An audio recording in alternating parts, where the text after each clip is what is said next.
అసలు జిఎస్టీలో ఉన్నటువంటి లోపం ఏంటంటే గత కొన్ని సంవత్సరాలుగా, కొన్ని దశాబ్దాలుగా, అంతకుముందు వ్యాట్ ఉండేది, అంతకుముందు ఇంకోటి సేల్స్ ట్యాక్స్ ఉండేది, కమర్షియల్ ట్యాక్స్ ఉండేది, ఇప్పుడు జిఎస్టీగా వచ్చింది కదా.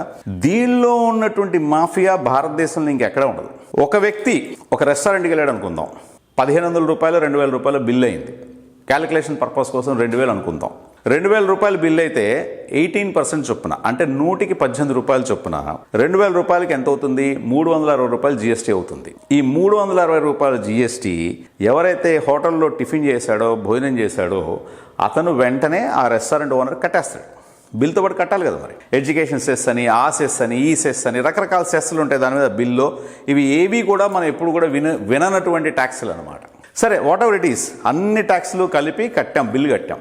2500 2600 ఎంతో కొంత. ఈ ట్యాక్స్లు ఎక్కడుంటాయి తెలుసా? ఎవరి దగ్గర ఉంటాయి తెలుసా? ఆ రెస్టారెంట్ ఓనర్ దగ్గర ఉంటాయి. ఎన్నాళ్ళ పాటు ఉంటాయి తెలుసా?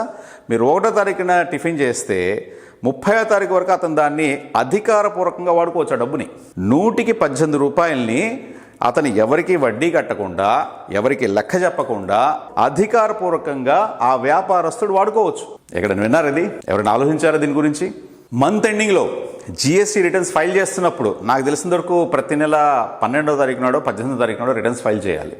ఏదో ఒక డేట్ ఉంటుంది కదా ప్రతి నెల. ఆ డేట్ వరకు కూడా అతను వాడుకోవచ్చు ఆ డబ్బుని. ఈ మాఫియా చాలా మందికి తెలిసి ఉండొచ్చు నేను అనుకుంటున్నాను. నేను ఒక్కనే మేధావిని కదా ఇది కనిపెట్టడానికి. నాలాంటి వాళ్ళు చాలామంది ఉంటారు.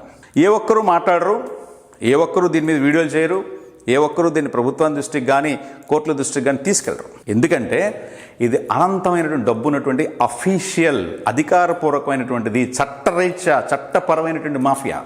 ఒక వ్యక్తి రోజుకి 1,00,000 రూపాయలు వ్యాపారం చేస్తాడనుకుంటే 18,000 రూపాయలు అధికారపూర్వకంగా చట్టరీత్యా వాడుకోవచ్చు. 10 లక్షలు వ్యాపారం చేస్తే 1,80,000 రూపాయల వరకు వాడుకోవచ్చు. ఏ డిపార్ట్మెంట్ అడగదు అతన్ని, నువ్వు జిఎస్టీ కలెక్ట్ చేసావు కదా, ముందు మాకు కట్టేసేసాయి అని. Input tax, income tax department వాళ్ళు ఇన్పుట్ ట్యాక్స్ కొంతమంది దగ్గర కలెక్ట్ చేస్తుంటారు. వాళ్ళు ప్రజలకి ఏ ఉపయోగపడతాయి, ఎటువంటి మార్పులు చేస్తే ప్రజలకి చాలా ఉపయోగపడుతుంది, ఆదాయం పెరుగుతుంది అనేదే మేము ఆలోచించేది రోజు. సో మా బోటి వాళ్ళ ప్రతిపాదన ఏంటంటే, ఒక బిల్ రేజ్ అయిన వెంటనే ఒక ఇన్వాయిస్, ట్యాక్స్ ఇన్వాయిస్ అంటారు, ఆ ట్యాక్స్ ఇన్వాయిస్ రేజ్ అయిన వెంటనే ఆ జిఎస్టీ అమౌంట్ కానీ, ఎడ్యుకేషన్ సెస్ కానీ, ఇంకొక ట్యాక్స్ కానీ, ఇంకో ట్యాక్స్ కానీ ఎందుకు నేరుగా ప్రభుత్వ ఖాతాలోకి వెళ్ళకూడదు?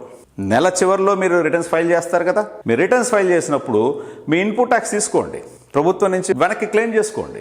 ఇప్పుడు మా దగ్గర నుంచి మీరు ముందు ఎలా తీసుకుంటున్నారో అలా మీరు ముందు కట్టేయండి. మా డబ్బులే కదా, పోనీ మీ డబ్బులు కాదు కదా. వ్యాపారస్తులు మీ వ్యాపారం ప్రకారం మీకు ఏదైతే ఆదాయం ఉందో అంతవరకు మీరు తీసుకోండి. ప్రభుత్వాలు ఇలా నిర్దేశించాలి.